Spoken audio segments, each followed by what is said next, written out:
Have you ever felt like you were kind of hanging on by a thread? Have you been through a season where it just seems like life is piling up, and no matter how hard you try, you just can't seem to get ahead of things? I've certainly been through plenty of seasons like that. I think we all live through seasons where it's just hard. But this morning, during my Bible study time, I came across a story that I had not read in a very long time, and it is the perfect story to tell you if you've ever felt like you're hanging on by a thread.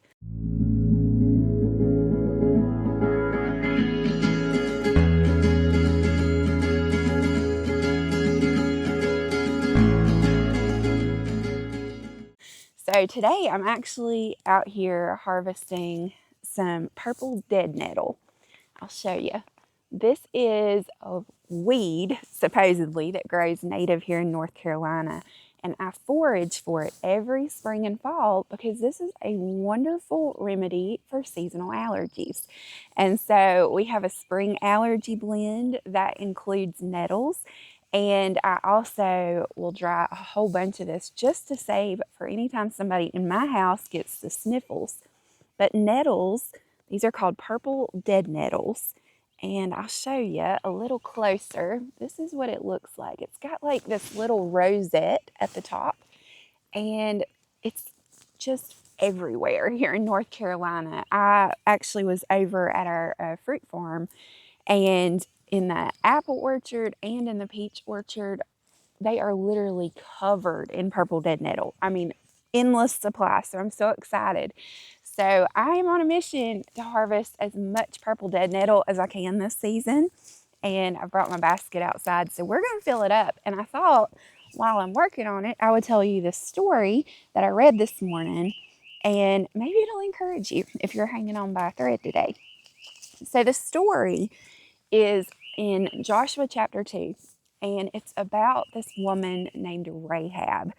Now, Rahab was a prostitute, and she was in the land of the Canaanites, and she was working as a prostitute, and her home was in the wall that went around the city. And so, if you've never read this Bible story, I'll give you a little short version to catch you up. God's people have been wandering in the wilderness for 40 years because they cannot get their act together, and they cannot stop complaining, and they cannot stop worshiping false idols. And even though the Lord continues to come and rescue them and provide for them and shepherd them and guide them, they still keep turning to their old ways and their old gods. Sounds familiar. We do the same thing, right? So at this point in the story, God has actually told the children of Israel that he is going to give them this promised land. It's this beautiful land flowing with milk and honey, and this is the land he's promised to his people. But they have to do their part. They have to actually cross over into the land. And it's scary because the land is occupied by giants.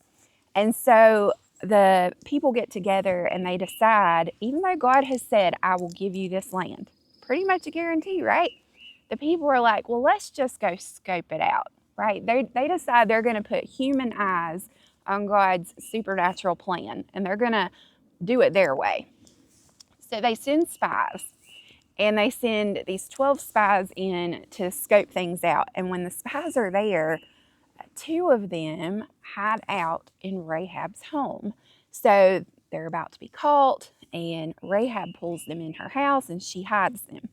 Rahab had heard rumors about these people and their God, and she was intrigued. And so she saves the spies and she tells them, when you come to take the land, remember me and my family.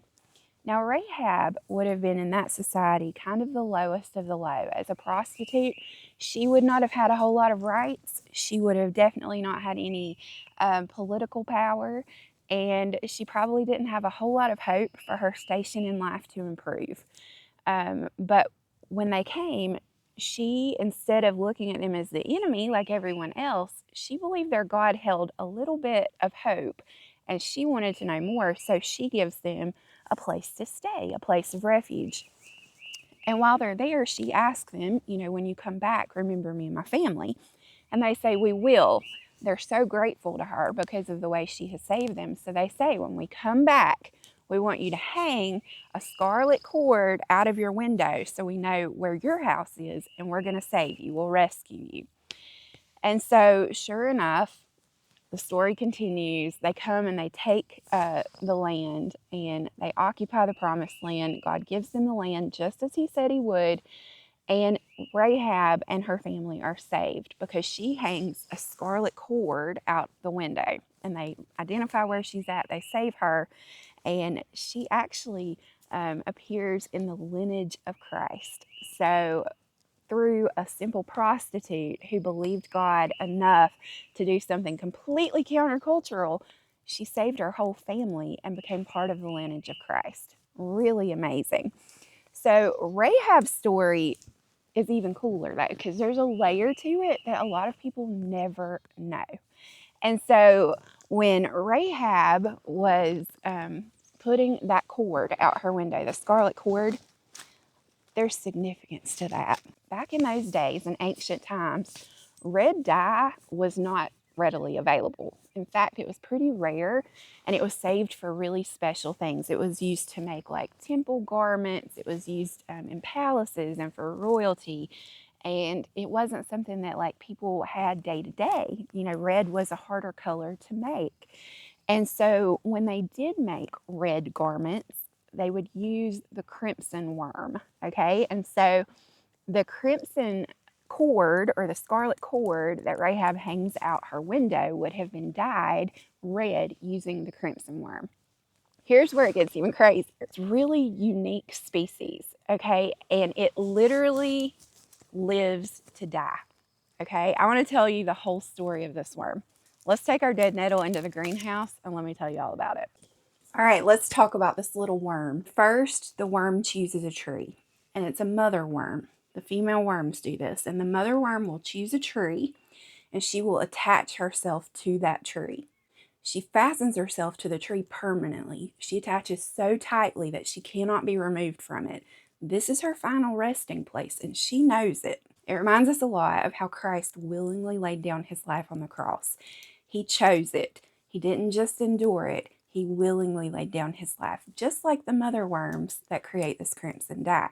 So once she chooses her place in her tree and she attaches, next she builds this hard shell around herself. And this shell is almost a literal covering for her body. And it's another reminder from Scripture that Christ's blood is a covering for our sin. And so this little worm attaches to the tree. She builds a covering over herself, and then she lays her eggs. Under the cover of the shell, attached to the tree, she lays her eggs. So she lays her eggs beneath her body, and then she dies. She gives up her life because her children, as they hatch, will feed on her body to give them the beginnings of their life. And so this mother attaches herself to a tree. She lays down her life, and her children can live because she died. There is no way for this crimson worm to bring new life without death. It is through her death that her children get to live. And this is such a picture of Christ. But the story doesn't stop there. As the mother worm dies, a crimson stain starts to spread, and she literally stains the tree red. The babies beneath her are also covered in this red substance. They are literally covered in their mother's crimson stains. And so, just like Jesus covers us, and through His death, we know that Jesus died to pay the price for sin. Sin is trauma. It's my trauma, your trauma, everybody's trauma. All sin is trauma. Trauma that we choose, trauma that is chosen by others, things that happen to us, things that we do to other people. We're a mess and we need Christ. And so He comes and He dies and He lays His life down just like that mother worm. And the blood of Christ covers our sins just like the crimson stain of that mother worm covers her babies and covers the wood on the tree where she chooses to let this miracle happen. Now here's the coolest part of the story. This mother worm will remain on the tree for 3 days, kind of like Jesus died and was in the grave for 3 days. But after 3 days, something happens. So after the third day, the little worm's body turns white like wax. just like Jesus washes our sin away and makes us white as snow, this little mother worm's body turns white. And then these white, waxy remains will fall from the tree, almost like little flakes of snow. It's just this white, waxy substance, and it flakes off and it falls to the ground. Now, here's where it gets cool for us as people who geek out over herbs together. That white residue was used in ancient times as medicine. It had incredible medicinal properties.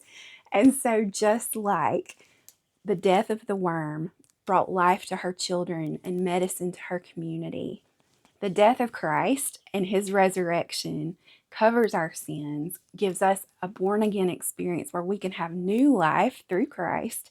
He heals our trauma, he sets us free, and he gives us a new beginning. And that is the hope of the gospel, but it's also the story of the tiny crimson worm. And when I read that this morning, I was just reminded all over again how God is in every little detail, even the tiny worm. And Jesus was very aware of this story, and he was very aware of Rahab and the scarlet cord and the crimson worm. There's even a prophecy in Psalm 22:6. It says, "But I am a worm and no man." That was referring to Jesus. When he died on the cross, he had become a worm. He had literally become the crimson worm, dying to save its children. And that's what Jesus did for us. So much hope there. So I want to tell you today that God sees you and he cares about you so much that he literally wrote your redemption into every facet of creation. Even the worms tell the story of his love for you. So when we're in the greenhouse or in the garden or foraging dead nettle like we just were, or maybe we're planting some baby cabbages, whatever we have going on, there's a lesson here. And for me, this is the reason that I stay faithful in my garden, in my tea shop, with the herbs, because this is more than just plants. It's more than medicinal things. This is soul food, okay? Like the lessons that God teaches me in my garden and here in my greenhouse transform everything. They change me from the inside out. And so as I share with you some of the things I'm growing and the way I'm using my herbs, I also want to share with you the soul lessons like this one about the little crimson worm and the message of hope it brings. So I want to leave you with one little takeaway today. Let's go sit on the swing and I'll tell you. You know, the big lesson when we're foraging or when we're studying something small in nature like the crimson worm that has a story of the gospel hidden in it, it reminds me that God, when he pursues us with these little stories and these little lessons, he never comes in loud. He never comes in with a shout. He never comes and forces his way into your heart. Instead, he is such a gentleman. He gives us free will. He wants you to choose him. And so through kindness, he leads us to repentance. That's what the Bible teaches. And so I think the kindness of God is so evident in the garden and in plants because he's not pushy. And I think it's important to remember that he doesn't love a future version of us. He loves you right where you are today, but he loves you way too much to leave you there. And that's why the Lord pushes us and challenges us and grows us and lets us go through hard things and trials. But he's always in it with us. And so if I could leave you with one little nugget of hope today, it would be that God sees you and he loves you and he has a plan for your life. He has a purpose for you. So if you're in a season where you're hanging on by a thread, mercy, I have been there. And when you're feeling that way, it's easy to feel like you've been forgotten, that you've been abandoned. But I want you to remember today, you are not forgotten. God sees you. And he loves you so much that he worked it out that you came across this video today just so you could be reminded of that. And I just want you to know that you matter. So if you're hanging on by a thread, spend some time outside today. Spend some time in prayer. Ask God to point out to you the little lessons in nature that maybe you're too busy to notice sometimes. Just ask him to be your teacher and you'll be amazed at the things that he will unfold for you just in your day-to-day as you're in the garden or in your greenhouse or in your kitchen or, wherever you might be at the time. So If you're feeling stressed, if you're feeling like you're hanging on by a thread, I also want to invite you to visit our tea shop and grab my Cup of Calm tea. It is fabulous. It's just fabulous. I'm proud of this one. I make a lot of tea blends, but Cup of Calm is one that is like a rescue blend. When you are feeling some type of way, anxiety's high, everything's going wrong, you know, I'm going to tell you, I had a cup of calm this morning just because my house was chaos and I knew I wanted to come and talk with y'all today and I needed to calm my spirit down before I could teach you this lesson. Cup of Calm is my go-to. So I wanted to mention that to you as well. No pressure. You can make it yourself. The recipe's posted here on YouTube. But if you don't have an herb garden, you can buy a bag from my shop. Above all, remember, God loves you. He has a plan for you. And even the worms give us the story of God's goodness. So have hope, friend. The best is yet to come. I'll see you next time.